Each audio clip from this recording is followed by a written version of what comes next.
My name is Boyd Varty. I think of myself as an artist of experience.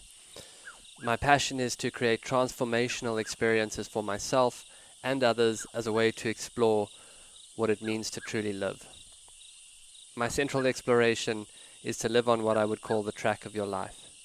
To me, this is to live courageously towards the discovery of what you are called to and to what life asks of you. So much of how I live has been informed by my passion as an animal tracker. I'm following the trail of my own life and reporting back. This show is a daily broadcast from a treehouse on the Londolozi Game Reserve in the wild eastern part of South Africa. Londolozi is a 14,000 hectare wilderness reserve adjacent to the Kruger National Park. The land is home to lion, leopard, rhino, elephant and buffalo, as well as a variety of other animals. I am your host, Boyd Varty. My goal is to spend 40 days and 40 nights alone in the wilderness to explore the archetype of the mystic in nature and hone my skills as a tracker. These are my daily stories.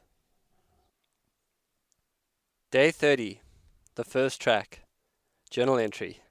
Hoo, I tell you what, I made an oatmeal breakfast that was Instagram worthy. Hippies all over the world would have been adding it to their granola flow. I'm talking raisins, almond butter, walnuts, and one old apple from deep down in the dry trunk. The brand of oats out here is called Jungle Oats, and the box has this regal as hell looking Bengal tiger staring out at you. What could be more power? Eat it out the pot with a stick, eyes locked with the tiger, nature all around you, 30 days alone, living like a mystic tracker, making poultices from buffalo thorn leaves to treat your cuts, praying to the lightning gods, worshipping the goddess, running with a wild man, sleeping with the stars, praying at the fireside. This is life, people. There's a Chinese saying, and the saying is that the best time to plant a tree was 10 years ago or now. And I love this idea. And I definitely feel it here as time warps. I don't really know where 30 days went. At times it's felt very long, and at others like the blink of an eye. I think that our relationship with time shapes some of our relationship to life and self. In a society where time is money, you could always be earning more, so rest becomes outlawed to pressure and optimization and stress. I actually don't fully understand it, but certainly in a natural rhythm, your consciousness changes as your notion of time shifts. In a strange way out here, time seems to make life rather than count it down. Or maybe it's the presence in time that has an expansive quality. I intend to explore this idea a lot more over the next 10 days.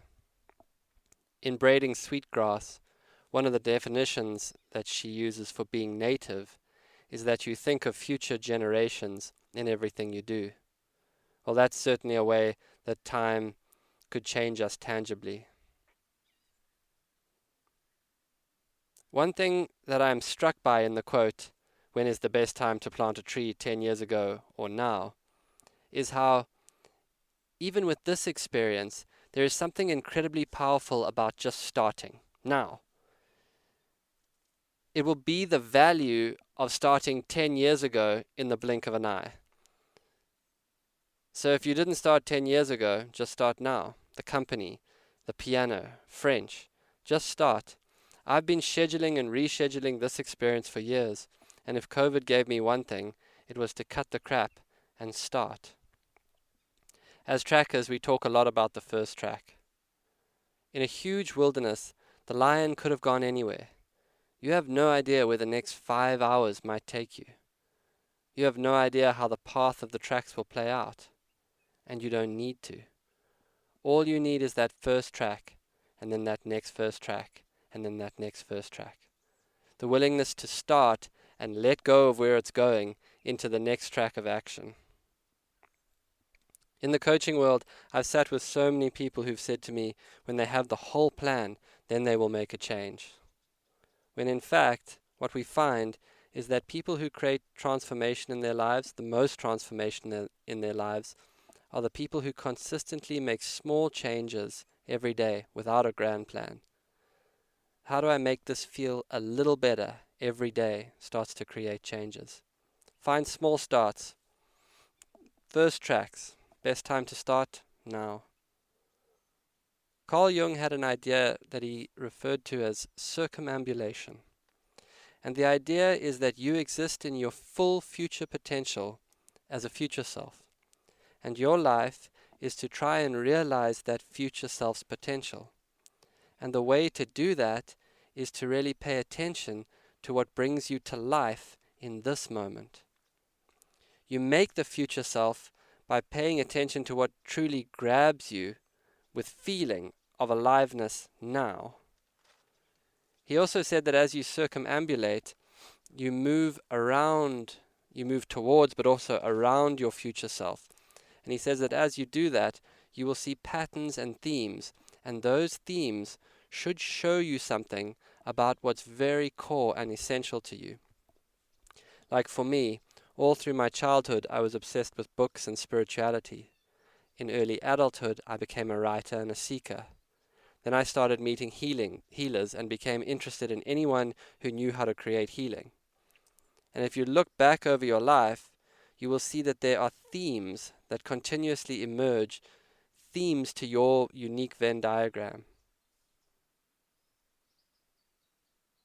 You'll see things that you took up continuously, and you will maybe see some things that you have ignored.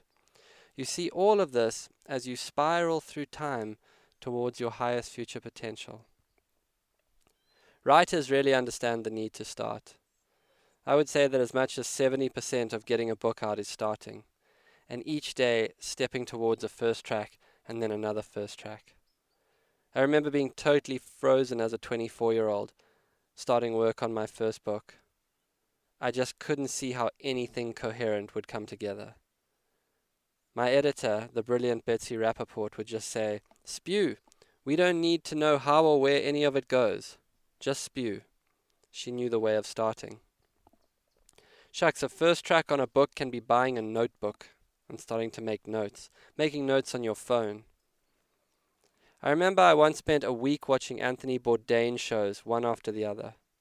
People thought I was depressed, just lying on the couch, but to me, he was an incredibly original storyteller, and watching how he created originality in his show was a track and a start to shaping my own storytelling. Was it taking me anywhere in particular at the time? No. Was there a tangible reason for it? No. The best starts are often going nowhere.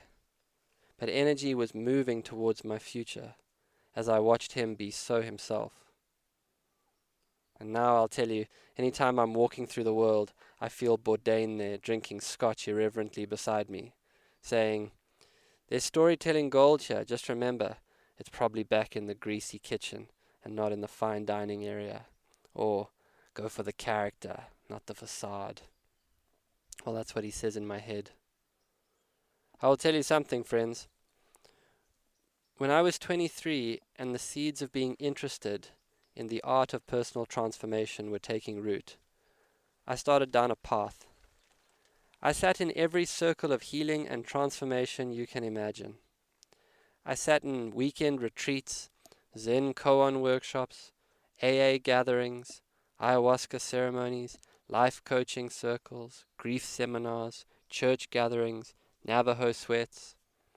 I sat and I watched the human experience.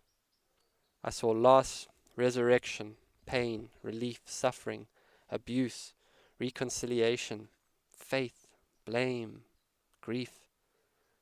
And I saw something not a lot of people in their 20s spend a lot of time eye to eye with. I saw regret. When you really look at death, it teaches you to live. And when you really stare deep into the eyes of regret, you learn to start. Start today. Start now. All my love. 40 out. This has been another episode of the Track Your Life podcast with Boyd Varty. Follow us on Instagram at Boyd_Varty, Twitter at Boyd Varty. Visit Boyd's website at boydvarty.com or subscribe to this podcast in your favorite podcast player. Please rate and review this podcast so that more people can find and enjoy it.